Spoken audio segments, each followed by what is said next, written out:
오늘 환난 속에서도 지키시는 하나님이라는 제목으로 하나님의 말씀을 함께 나누도록 하겠습니다.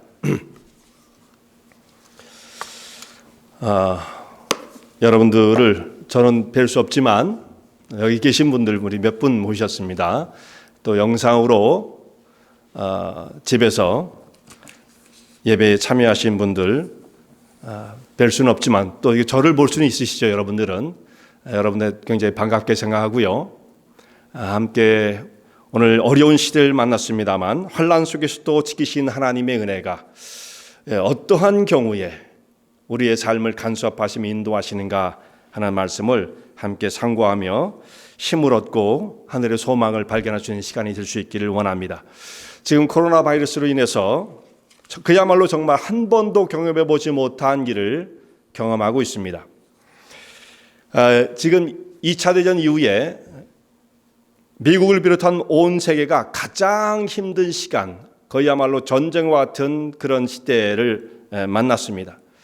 뿐만 아니라 코로나 바이러스도 문제지만은 이 사건이 종결된다 할지라도 그 이후에 경제의 불황이 1930년대에 밀어닥친 대공황과 같은 그런 시대가 다시 재현되지 않을까 하는 우려가 있습니다. 그래서 많은 사람들이 지금 웃음을 잃었어요. 평상시에 우리 한국 사람들도 잘 웃지 않지만 미국 사람들은 그렇지 않잖아요. 미국 사람들도 웃고 다니고 낯선 사람을 만나도 서로 웃고 인사를 하고 그러는데 어떤 마트 같은 데 가서 샘스라든지 혹은 카스코라든지 이런 데 가서 사람을 만나도 사람들의 얼굴에 웃음이 없어졌구나. 긴장감이 얼굴에 맴돌고 있다. 그리고 서로 얼굴을 마주치지 않으려고 하는 것이 역력합니다. 얼굴을 대하는 것이 서로 부담스러워하는 거죠. 분명히 그것을 느낄 수가 있어요. 제가 미국에 제일 처음 왔을 때 미국 사람들은 처음 만난 사람도 만난 지 오래된 사람처럼 서로 이야기하고 저 사람들이 사귄 지가 몇 년 되는 것 같다라고 생각하는데 사실 처음 보는 사람들이거든요. 그런 사람과 그렇게 대화를 하는 거 보고 참 낯설다 이런 생각을 했었습니다. 톨게이트를 지나가다 그때는 톨 보스마다 이 지직원들이 있었는데 그 사람들과 만나서도 이야기를 하는 걸 보면 저 사람들은 저기서 무슨 할 얘기가 저렇게 많을까. 참 문화적으로 서로 맞지 않았던 것이 있었죠. 내 길을 앞에를 막고 빨리 가지 않고 이야기하는 사람들을 만나면 속이 답답했었어요. 우리는 사실 그렇게 바쁜 것이 없어도 항상 마음이 급하니까 그런 것이 잘 이해가 가지 않았습니다. 그런데 지금은 미국 사람들도 서로 만나서 이렇게 대화하고 자유롭게 인사하는 그런 모습을 찾기가 어려워진 시대가 되었습니다. 그래서 이 사람이 각박해지면 이렇게 사회가 변하는구나 하는 것을 깨닫게 되어집니다. 지금 총기 판매가 급증했다고 말합니다. 미국 내 총기 관련 사고가 너무나 많기 때문에 그것을 어떻게 하면 규제를 할 것인가 굉장히 그 규제를 강화하기 위해서 애를 쓰고 있음에도 불구하고 지금 총기 판매가 급증을 했습니다. 이건 무엇을 말해줍니까? 보통 평범한 사람들, 그전에는 총기를 내가 구입해서 가지고 있어야겠다는 생각을 하지 않았던 사람들도 지금 국가가 나의 개인의 안전을 지켜줄 수 없다고 하는 불안감 때문에 내 스스로가 내 안전을 지켜야 한다고 한다는 이 불안감 때문에 스스로 무장을 하는 사람들이 늘어났다. 이게 사회의 좀 불안한 심리를 보여주고 있는 것입니다. 그런 와중에 정말 또 한 가지 이해가 가지 않는 것은 대형마트에 가면 카스코나 샘스클럽 같은 데 가면 가장 긴급하게 떨어지는 거 이해할 수 있는 것이 있긴 있어요. 어떤 사람들은 쌀을 막 5개씩 5그 백씩 가지고 가는 사람도 있고 물을 산더미처럼 싸가지고 가는 사람들도 보았습니다. 근데 지금은 구하고 싶어도 못 구하는 것이 화장지죠. 토일렛 페이퍼 이것을 구할 수가 없어요. 사실 이게 떨어진 집은 지금 어떻게 할지 모르겠어요. 이건 필요한 양만큼만 사실상 사가면 되는 것인데 이걸 왜 사재기를 하는지 정말 이해가 가지 않습니다. 산더미처럼 쌓아놨던 많은 물품들이 그 중간중간에 훤하게 비어있는 모습을 또한 보게 되죠. 주로 저장식품들, 캔유, 드라이식품 이런 것들은 이제 그 아래 위가 렉이 다 비어있는 것을 보게 되어집니다. 이런 것이 다 동났어요. 자, 미국에서도 이 정도의 문제를 가지고 사람들이 긴장을 하고 패닉 가운데 빠지고 혼란과 공포에 갇히게 되어집니다. 사실은 그럴 필요가 없거든요. 지금 그 정도의 문제는 아니고요. 이것은 지금 우리가 기근을 당한 것이 아니라 전염병의 영향권 속에 들어있는 것뿐입니다. 전염병도 무섭지만 실상 정말 무서운 것은 기근입니다. 전염병은 위험하고 불편하지만 그래도 사람이 좀 피해서 다닐 수가 있어요. 그럼 우리가 지금 그런 상황에 있는 거죠.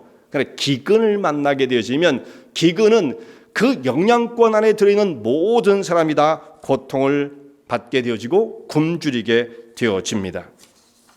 오늘 엘리야의 시대에 엄청난 기근의 재앙이 닥치게 되어집니다. 엘리야가 아합에게 나아가서 하나님 말씀을 선포합니다. 내 말이 없으면 수년간 앞으로 이슬과 비가 그치게 될 것이다. 기근의 재앙이 이 땅에 임하게 될 것이다. 이 엘리야의 시대에는 북이스라엘의 임금이 아합 임금이었습니다. 북이스라엘이 첫 번째로 남과 북으로 나눠질 때 첫 번째 임금이 여로보암이라는 임금인데 그 여로보암이 자기가 다스리는 북쪽에 있는 사람들의 마음이 예루살렘을 향하여 기울어지지 못하게 하기 위해서 우상을 만들고 예루살렘 방문을 금하게 되었죠. 베델과 단을 세우고 금송아지를 세우고 그 앞에 가서 절을 하는 사람들은 더 이상 예루살렘에 가지 않아도 된다. 이것이 자기의 통치의 한 방법으로 생각해낸 그의 생각이었습니다. 그렇게 해야만 자기 나라가 유지된다고 생각을 한 어리석은 우상 숭배자였던 것이죠. 이렇게 하나님의 마음을 아프게 하고 우상 숭배를 이끌었던 여로보암의 죄가 결국은 북이스라엘을 나중에 멸망 가운데 이끌게 되어지는데, 그래서 항상 말씀이 여로보암의 길로 갔다, 곧 우상 숭배를 했다, 이런 식으로 북이스라엘 왕들의 그들의 그 잘못되어진 하나님을 향한 그 불신의 마음들을, 불충성의 마음을 그렇게 표현했습니다. 그런데 이 아합은 여기서 한층 더 무시무시한 우상 숭배의 죄악 가운데 빠지게 되어집니다. 그래서 그의 죄를 어떻게 말하냐면 여로보암의 죄를 오히려 가볍게 여겨, 이렇게 말합니다. 아합은 더 하나님 앞에 심각한 우상 숭배자가 되어서 시돈 땅에 있는 왕의 딸을, 공주를 자기 아내로 맞아들이고 바알을 섬기는 우상 숭배에 열을 올리게 되어집니다. 이때 하나님께서 우상 숭배에 빠진 이스라엘에 재앙을 내리시는데 그것이 바로 기근의 재앙입니다. 3년 반 동안 이 땅에 비가 내리지 않을 것이다. 메마른 땅에 곡식이 자라지 않을 것이라는 말씀입니다. 자, 사람이 굶어 죽지 않으려고 하면 오직 먹고 사는 일에만 매달리게 되어집니다. 기근이란 그야말로 무서운 재앙입니다. 오늘 우리가 역병의, 전염병의 고통을 당하고 있죠. 근데 그보다 더 무서운 것은 사실 기근의 재앙이 닥친다고 한다면 이것은 피할 길이 없는 것입니다. 더 무서운 것이죠. 먹을 것이 없는 기근의 재앙을 만나게 되어지면 현재 우리가 문명으로 누리고 있는 모든 것들이 다 쓸모없는 것이 되어버립니다. 첨단의 기술이 아무런 소용없는 것이 되어버리고 맙니다. 스마트폰을 붙잡고 있을 때 우리 배가 채워지는 것이 아닙니다. 5G가 나와서 속도가 빨라진다고 해서 달라질 것이 하나도 없습니다. 완전히 기근이 재앙이 우리 가운데 임하게 되어지면 인간의 삶은 완전히 문명을 잃어버리고 짐승의 상태로 돌아가 버리고 마는 것입니다. 굉장히 무서운 거죠. 그 예로 로마가 세계를 지배하고 있었을 때 점점 로마가 쇠퇴를 하게 되어지는데, 로마가 마지막에 멸망을 당할 때 이방인들의 침입을 받아 멸망을 당하게 되어지는데 결국은 그때 기근까지 닥치고 식량이 떨어지게 되어집니다. 그래서 사람들이 결국은 굶주려 죽게 되어지는데, 이렇게 되어지면 로마에 자랑하고 싶었던, 자랑할 만한 모든 문명들이 아무런 소용이 없는 거예요. 이방인과 비교되지 않는 문명, 그 건축물, 도시의 문화, 이런 것들을 가지고 자랑을 했던 로마였지만 기근 앞에서는 이런 것들이 아무런 소용이 없습니다. 결국은 사람들이 먹을 것을 구하다가 땅에 쓰러져 죽게 되어지는데 풀뿌리를 붙잡고 죽는다는 것입니다. 풀뿌리를 붙잡고, 풀뿌리를 캐어서 먹으려고 하는데 그건 뭐 먹어봐야 별로 칼로리가 되지도 않는 것이죠. 그걸 풀뿌리를 캐어 먹다가 풀을 마지막에 뽑을 힘이 없기 때문에 풀뿌리를 붙잡고 죽는다. 그 비참한 기근의 모습을 보도해주고 있는데요. 그 사람이 죽으면, 기근 속에 죽으면 완전히 사람의 모습은 인간의 모습이 아니라는 거죠. 완전히 뼈와 가죽만 남은 상태가 되어지고, 그러면 길에 돌아다니는 개들, 이런 짐승들도 먹을 것이 없어 너무 굶주려 있는데 사람이 쓰러지면 개들이 우르르 달려드는 것이 아니고 쳐다도 보지 않는답니다. 먹을 수가 없기 때문에 개조차. 그 정도로 비참한 상태, 이것이 기근의 재앙인 것입니다. 성경에 이런 여러 가지의 재앙들이 기록되어 있는데 이 중에 하나만이라도 우리가 만난다고 한다면 사람은 무기력 가운데 빠질 수밖에 없습니다. 인간이란 그야말로 아무런 힘도 없는 존재구나라는 것을 철저하게 깨닫게 되어집니다. 이때에 이 기근을 선포한 엘리야가 말한 대로 이슬과 우로가, 그래서 이슬과 비가 완전히 그치게 되어집니다. 농사 지을 물은 고사하고 마실 물 찾기조차 힘든 상태가 되어집니다. 그때 하나님께서 엘리야 이렇게 말씀하십니다. 너는 그리 시내가에 가서 숨으라. 엘리야는 하나님의 말씀을 듣고 그대로 순종합니다. 그가 선포한 이스라엘의 기근이 될 것이라고 하는 이 말씀은 자기에게도 영향을 미쳤어요. 내 말이 있지 않으면 이 땅에 우로가 몇 년간, 수년간 멈추게 될 것이다 했는데 그 말씀을 전한 대로 그 땅에 기근이 들고 가뭄이 들자 자기도 그것에 의해서 생명의 위협을 받게 되어지죠. 자신도 굶주림의 위험 가운데 놓이게 되어집니다. 그런데 하나님께서 엘리야를 돌보십니다. 엘리야를 돌보시는 가운데에 엘리야는 하나님을 신뢰하는 훈련을 쌓으며 선지자로서 점점점 더 깊은 영적인 세계를 향해서 나아가게 되어집니다. 근데 이렇잖아요. 너는 그리 시내가에 가서 숨으라. 선지자가 두려워서 숨는다. 좀 그것이 이상해 보일 수도 있을 거예요. 그런데 하나님 말씀대로 순종을 해서 그리 시내가에 가서 몸을 숨깁니다. 요단 근처에 있는 조그마한 지류 그리 시내가에 가서 그가 몸을 숨기게 되어집니다. 그곳에 가서 막상 몸을 숨기고 있으니 막상 사실 앞으로 나는 생존을 어떻게 할 것인가, 그 현실이 눈앞에 닥쳐오는 것이죠. 선지자도 먹어야 되지 않겠습니까? 그런데 여기에 하나님의 말씀에는 다 의도가 있었습니다. 여기에 숨어 있어라. 앞으로 3년 반 동안 이 땅에 우로가 그치게 되어질 것이다. 그렇게 돼야 이 기근의 문제가 끝나게 되어집니다. 그동안은 엘리야가 숨어 있어야 합니다. 지금 아합에게, 그를 찾고 있는 아합에게 발각되어지면 하나님의 계획이 흐트러지게 되어지는 것이죠. 그런데 엘리야가 그리 시내가에 숨어 있을 때 어떻게 앞으로 그럼 먹고 생존할 수가 있겠는가? 엘리야는 철저히 하나님의 공급하심을 신뢰해야 합니다. 아무도 없는 이 광야 같은 황량한 땅에서 어떻게 내가 살아남을 수 있을 것인가 하고 의심할 수도 있지만 여기서 하나님께서 나를 이곳에 가서 숨으라고 말씀하셨기에 하나님을 믿고 의지하는 가운데 하나님을 신뢰할 수 있어요. 둘 중에 하나인 거죠. 여기서 어떻게 우리가 생존할 수 있을 것인가의 문제와 하나님께서 우리의 삶을 돌보시고 지키실 것이라고 하는 믿음을 가지고 하나님을 신뢰할 수 있습니다. 하나님께서 말씀하셔서 약속하신 것처럼 그리 시내가에 숨으라고 하신 말씀, 그 이후에 하나님은 까마귀를 통하여 먹을 것을 공급하십니다. 까마귀를 명하여 떡과 고기를 아침과 저녁으로 물어다 주게 하십니다. 우리는 까마귀를 별로 상스럽지 못한 짐승으로 생각을 하고 까마귀를 무시하죠. 그리고 머리 나쁜 사람들 보고 너 까마귀 이런 얘기를 하는데요. 사실은 그렇지 않습니다. 기억력 나쁜 사람을 보고 까마귀처럼 자주 까먹는다 이렇게 얘기를 하는데 실제로는 까마귀는 새 중에서 가장 똑똑할 뿐만 아니라 머리가 좋은 짐승 중에서 가장 머리가 좋은 짐승에 속하게 되어집니다. 돌고래, 길러웨일 이런 정도의 지능을 갖고 있다는 거죠. 까마귀가요. 대단한 지능을 갖고 있어요.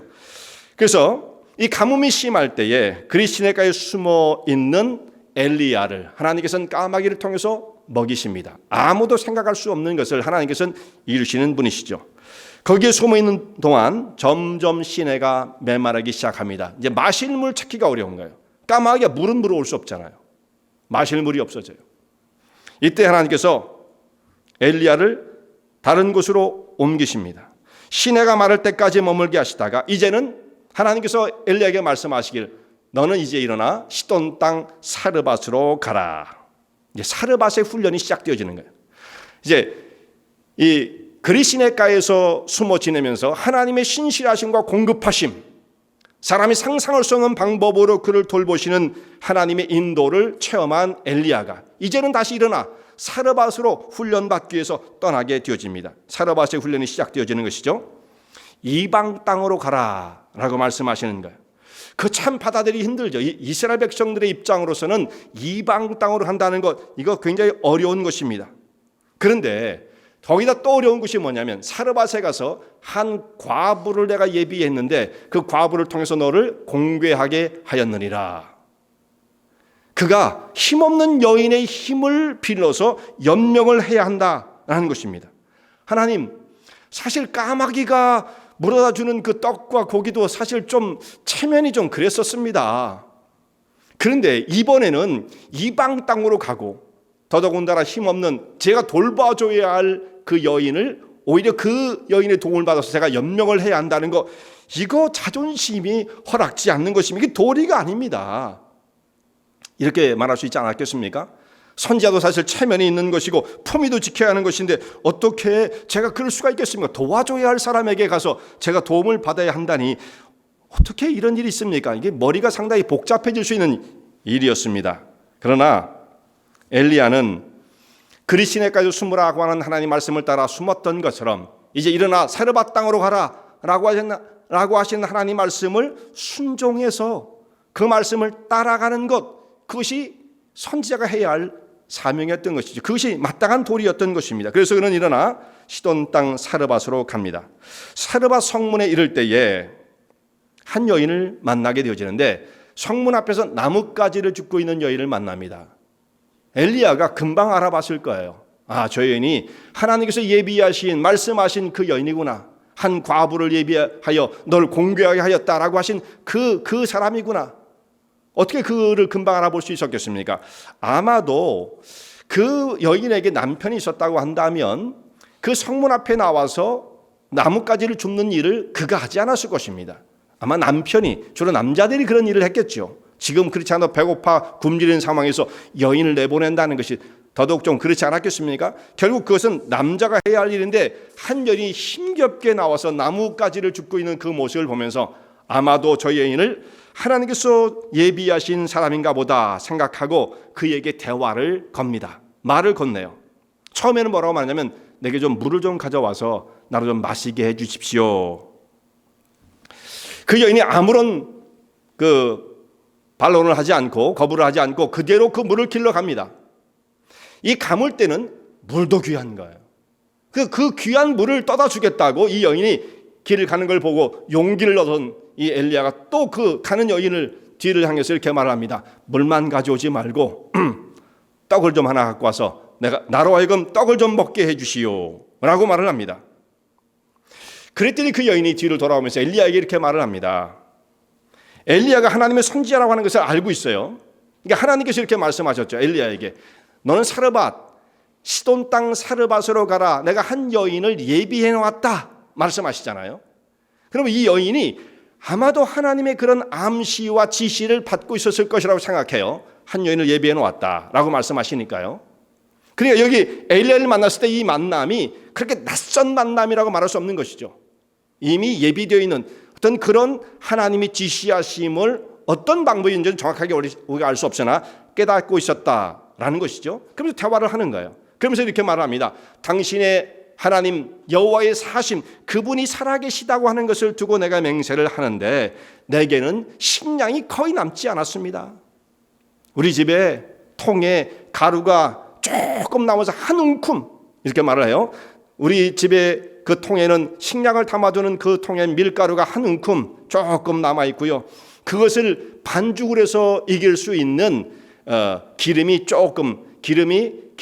조금 남아 있을 뿐입니다. 이것을 가지고 마지막으로 떡을 만들어서 아들이 하나 있는데 그 아들과 함께 나누어 먹고 우리는 죽음을 기다리려고 하던 중이었습니다. 그런데 그 떡을 만들어 당신에게 가져오란 말씀입니까? 하나님의 사심을 두고 맹세하는데 이것은 진실입니다. 자, 이 말을 들을 때 엘리야가 얼마나 사실 기가 막혔겠어요. 물론 과부가 힘들게 산다는 건 알았겠지만 죽음을 앞두고 있었다. 이제 떡 하나를 만들어 먹고 자기 아들과 나눠 먹고 이제 죽음을 기다리고 있는 상황이었다.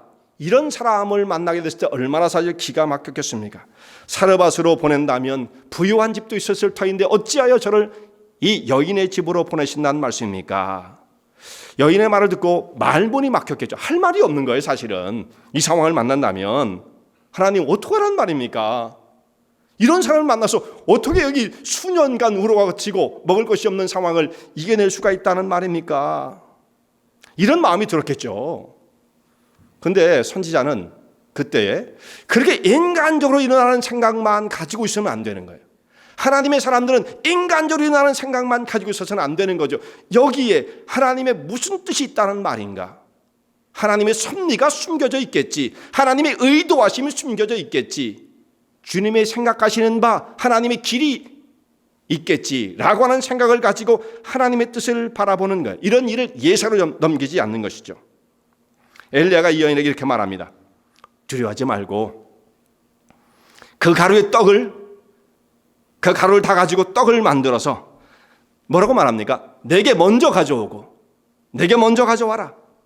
나머지로 당신과 당신의 아들 외여 그 떡을 만들어서 함께 나눠 먹자. 그런데 대신 내게 먼저 가져와라. 여러분, 이 엄청난 이 이야기를 어떻게 할 수 있을까요?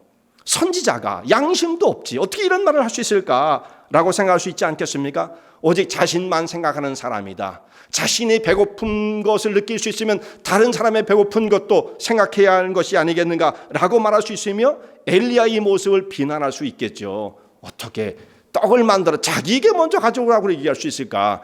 먹다 남은 것이 있으면 저도 좀 끼워줄 수 없습니까? 이 정도 얘기해도 염치가 없어 보이는데 어떻게 이럴 수가 있어요?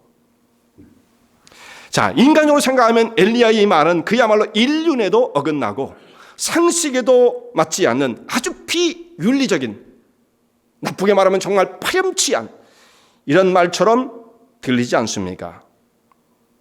그런데 선지자는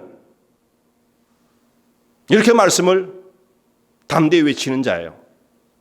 여기서 이런 사람이 선지자구나라는 것을 깨닫게 되어집니다. 참 놀라운 거예요. 이런 사람이 선지자다.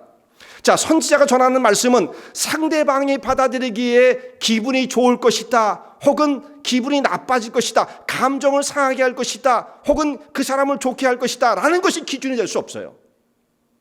내가 이 말을 했을 때 상대방이 어떻게 좋게 받아들일까, 마음이 좋아질까, 혹은 기분 나빠할까, 이것이 말씀을 전하는 것이 기준이 될 수가 없다라는 말씀입니다.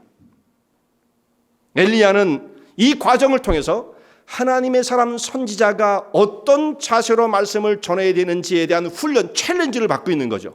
네가 그런 상황 가운데 떨어졌을 때 과연 그 말씀을 듣는 사람들의 반응을 보고 너는 하나님 말씀을 전할 것이냐, 아니면 하나님 말씀을 말씀대로만 전할 것이냐. 챌린지죠.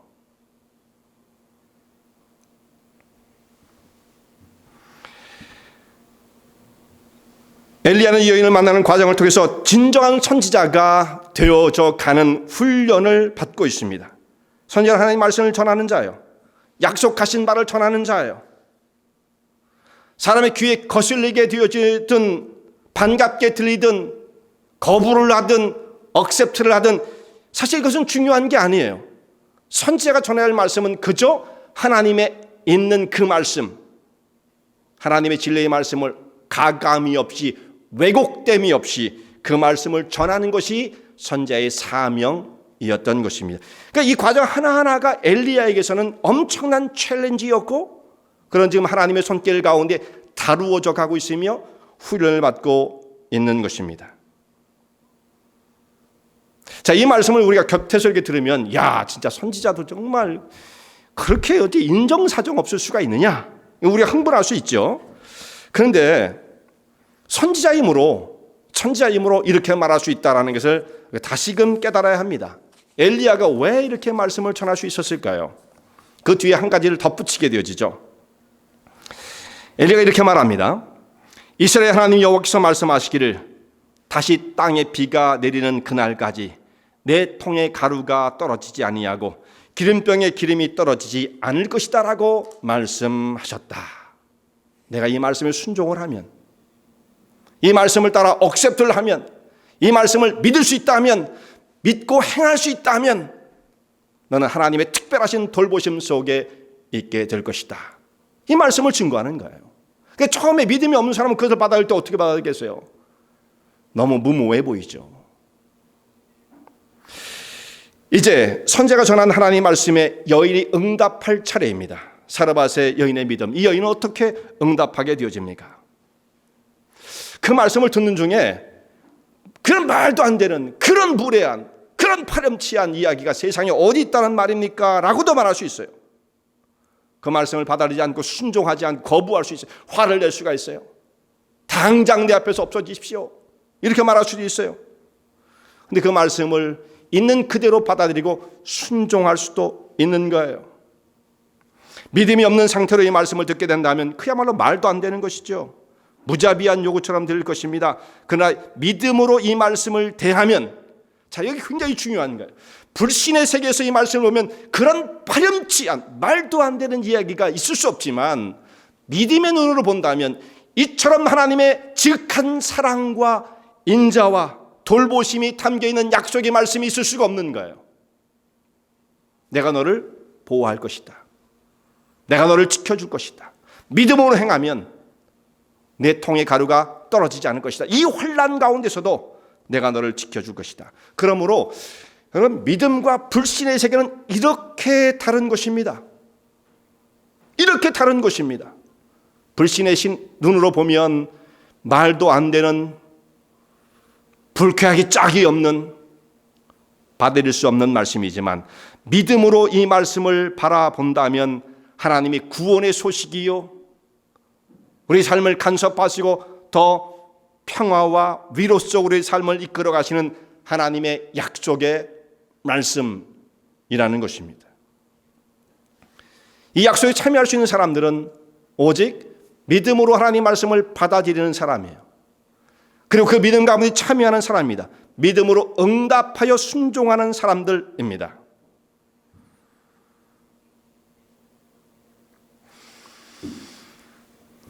아들 하나를 키우면서 이 사르밧의 이방인 여인, 과부, 이 당시에 가장 힘없는 사람이죠.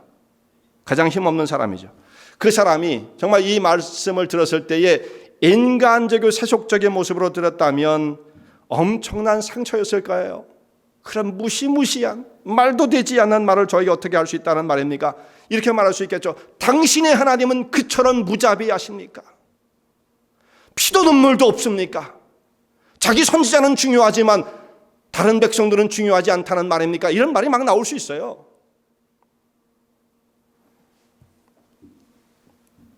전혀 신앙의 세계를 알지 못하는 사람들은 맹목적인 비판 가운데 빠질 수가 있는 것이죠. 그런데 간혹 신앙의 세계에 있다고 하는 사람들도 이 하나님의 깊은 섭리와 은혜를 생각하지 못하는 경우도 있어요. 이 신뢰가 부족한 것이죠. 믿음이 부족한 사람들은 그래요. 그래서 어떻게 합니까? 오직 그 한 줌의 가루를 부여잡고 이 고통스러운 환경을 어떻게 하면 이길 것인가 라고 자기의 생각과 자기의 힘을 믿으며 그 한 줌의 가루를 손에 움켜잡고 기름 한 병 남은 조금 있는 것을 의지하며 살려고 하는 사람들이 있는 것입니다.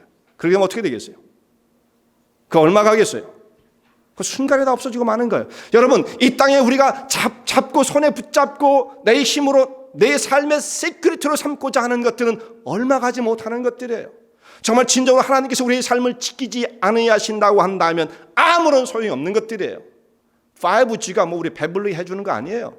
첨단의 기술 문명이 뭐 대단한 게 아니에요. 정말 이 완전히 극한 상황에 가면 하나님의 구원의 역사가 아니면 우리는 설 수 없다는 것을 깨닫게 되어집니다. 그러나 신앙의 눈으로 바라본다면 하나님께서 약속하신 그 말씀을 우리 심령소에 간직하고 그 말씀에 응답하게 되어지면 하나님이 약속하신 생명의 세계를 경험하게 되어지고 기근 속에서도 풍요를 경험하게 되어집니다. 이 사르반 여인은 이 순간에 어떻게 응답을 합니까? 아마 멈칫멈칫할지도 몰라요. 갈등이 생길 수밖에 없죠, 사실은요. 그런데 이 말씀을 믿음으로 받아들입니다. 믿음은요, 긴 시간을 요하는 게 아니에요. 믿음의 성장은 시간을 요합니다. 그러나 믿음의 결단은 순간이에요. 이게 좀 헷갈릴 때가 있어요. 믿음을 길게 성장을 해서, 물론 이 과정이 굉장히 중요해요. 그런데 그때 당시에 한 결정은 그 당시의 순간에 일어나는 것입니다. 순간적인 모멘텀 속에서 엄청난 인생의 전환이 이루어지게 되어지는 거예요. 그게 바로 믿음이죠. 이 믿음은 성장을 해야 되지만 결단은 순간에 이루어지게 됩니다. 여인이 엘리야가 전한 말씀대로 순종했을 때 그 결과로 엘리야도 살고 이 여인과 그 아들도 이 기근 속에 생명을 유지할 수 있었습니다. 아무런 걱정 없이 살 수 있게 되어집니다. 결국 엘리야는 이 기근의 위험으로부터 여인과 그 집의 아들을 구원했습니다. 생명을 구원했습니다. 엘리야를 만나지 않았으면 어떻게 될 뻔했어요? 그 가루 하나 해가지고 떡 하나 만들어가지고 먹고 죽으려고 했던 사람들이에요. 엘리야를 만남으로써 하나님 말씀을 듣게 되어지고 그 말씀에 순종하게 되었을 때 생명의 길이 열리게 되었습니다. 그러므로 누가 빚을 진 겁니까? 엘리야가 먼저 떡 하나 만들어가지고 내게로 가져와라. 이 사람이 빚졌어요? 생명의 길로 인도해 준 자가 되었던 것입니다. 한 조각에 의해서 사실 생명의 빚을 지게 되었던 것이죠. 하나님께서 엘리야를 제일 처음에는 그리시네가에 가서 숨으라 말씀하시고, 두 번째에는 사르밧에 가서 한 여인을 만나서 그 여인의 공개를 받으라 이렇게 말씀하시는 걸 보면서 하나님께서는 엘리야를 계속 훈련시키십니다. 하나님을 신뢰하는 훈련을 쌓게 하십니다. 선지자라면 어떤 상황 속에서도 멈춤하지 아니하고 멈칫거리지 아니하고 하나님 말씀을 그 뜻대로 증거하는 것이 선지자라는 것을 훈련받게 되어집니다. 이미 선지자였어요. 엘리야는요. 이미 선지자 중에 선지자예요. 사실은 모든 선지자를 대표하는 사람이 엘리야잖아요. 그런데 그 선지자가 영적으로 자라가야 합니다. 선지자의 사역을 지금 감당하고 있는 사람임에도 불구하고 다 된 게 아니에요. 계속 성장을 해야 합니다. 훈련을 받아가야 하는 것입니다. 오직 하나님만을 의지하는 영적인 성장을 이루어야 합니다. 선지자도 그랬다고 한다면 우리 성도들의 삶은 당연한 것이죠. 저를 비롯해서 모든 성도님들이 지금 이 자리에서 하나님의 다루시는 손길 가운데 계속해서 영적인 성장을 이루어 하나님의 사람으로 더 영적인 깊은 세계를 향해서 나아가야만 하는 것입니다. 그런데 이렇게 엘리야를 훈련시키시는 더 깊은 영적인 세계로 이끄시는 하나님의 의도가 있습니다. 물론 영적인 성장은 당연한 거예요. 그거 하나만 해도 목표가 될 수 있어요. 영적인 성장 그 자체가 목표예요. 그런데 이걸 통해서 또한 하나님께서 이루시고자 하시는 또 다른 사역이 있습니다. 자, 최종적인 엘리야의 사명이 무엇입니까? 최종적으로 엘리야가 담당해야 할 사명. 자, 우리는 이렇게 생각해요. 엘리야가 이제 3년 반 동안 기근이 있던 그 상황에 숨어 지내다가 사르밧이 있었죠. 그 다음에 나타나서 아합에게 나타나서 바알 선지자 450과 아세라 선지자 400 해서 850대 1로 대결을 벌이게 되어집니다. 영적 전쟁을 하게 되어지죠. 영적 전쟁, 이 전쟁을 승리하기 위하여 엘리야는 850대 1로 대결을 해야 할 영적 전쟁을 앞두고 그는 오직 하나님만을 바라보고 믿음 가운데 서야 하는 지금 이 정말 중요한 훈련의 과정이었던 것이죠. 그래서 우상은 헛된 나무 조각에 불과하다라는 것을 온 세계 가운데 선포하는 것, 그가 담당해야 할 사명이었던 것입니다. 그래서 이 대결에서 엘리야가 승리를 하고 아세라 선지자, 바알 선지자를 다 데려다가 기손 시냇가로 데려서 그들을 칼로 죽입니다. 그래서 그 땅의 우상의 단을 무너뜨립니다. 이게 다가 아니었어요. 그런데요, 정말 중요한 것은 이스라엘 백성들을 깨우는 것이었습니다. 우상이 헛되다는 것을 그들에게 가르쳐주고 바알과 하나님 사이를 왔다 갔다 하는 사람들, 열왕기상 18장에 있는 말씀 보면 그 말씀이 나옵니다. 바알 선지자들과 대결하는 그 가운데서 엘리야가 백성들을 향해서 이렇게 선포합니다. 너희가 언제까지 바알과 하나님 사이를 왔다 갔다 하려느냐. 바알이 하나님이면 하나님을 섬길 것이요 여호와 하나님께서만 하나님이시면 하나님만을 섬겨라 라고 도전을 합니다.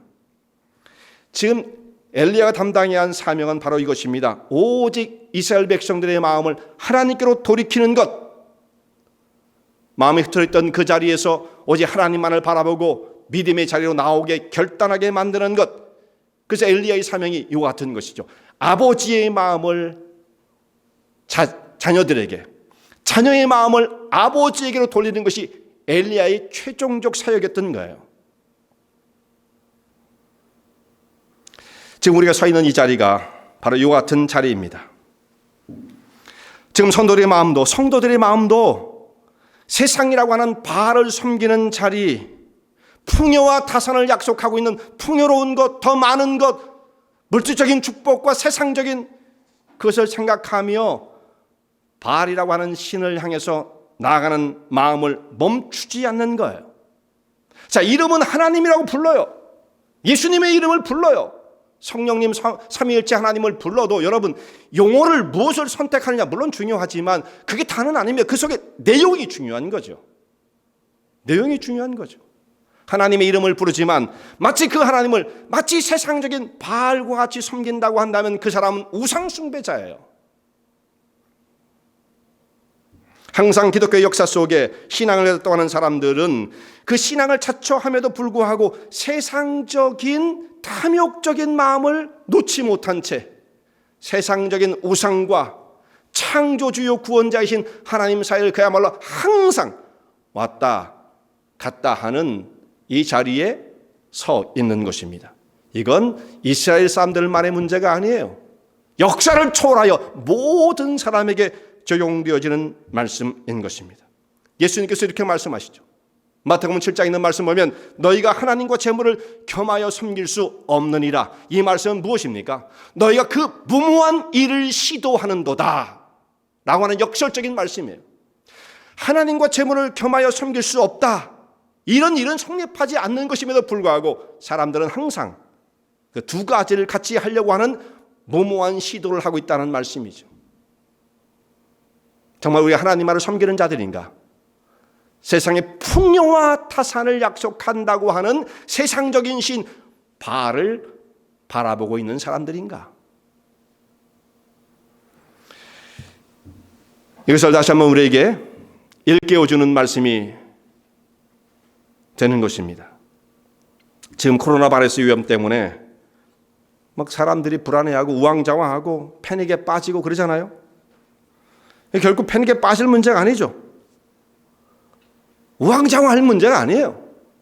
정말 정 잘못돼가지고 정말 정 잘못돼서 뭐 걸리면 뭐 그게 뭐 끝은 아니잖아요. 끝은 아니. 물론 우리가 정말 피해야 되겠지만 그게 뭐 끝은 아니잖아요. 너무 패닉에 빠질 필요도 없을 뿐만 아니라 온 천지 만물을 지으신 전능하신 하나님께서 우리를 지키시고 인도하실 것이라고 하는 하나님의 돌보심을 바라봐야만 할 것입니다. 하나님께 어떤 사람들을 돌보시는가? 불안에 빠져서 순간순간의 위기를 모면하기 위해서 여기에도 줄을 서보고 저기에도 줄을 서는 사람들이 아니에요.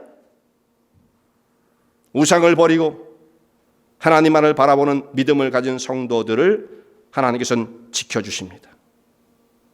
전능하신 하나님을 바라보고 오늘도 신앙 깊은 세계 영적인 훈련을 쌓아가는 성도들이 되어야 하는 것입니다. 환난 속에서 우리 삶을 지키시고 더욱 강하게 하시는 하나님만을 더욱더 온전히 의지해야 합니다. 그리고 나의 신앙을 깨워야 합니다. 지금 돌아서서 우리 주변에 있는 다른 사람들 또한 깨워야 할 시기입니다.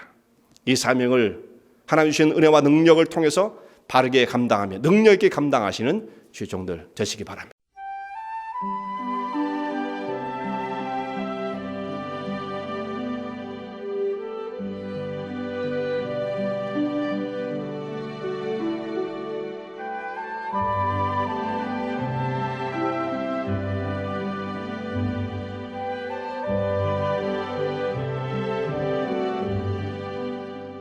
은혜와 진리 장로교회를 소개합니다. 저희 교회는 15년 전에 시카고에 복음의 바람이 불게 하라는 하나님께서 주신 소명을 가지고 창립되었습니다. 어지러운 시대 복음의 빛마저 퇴색되어가는 혼란한 때에 저희 은혜와 진리교회는 오직 하나님의 진리의 말씀을 온전하게 전파하고 복음의 능력 위에 생명력 넘치는 교회를 세워 1세와 2세, 앞으로 또 그 다음 세대가 함께하여 하나님의 나라를 세우는 일에 쓰임받고자 합니다. 영혼의 갈증과 무기력함으로 고통받는 분들을 생명의 세계로 초대합니다.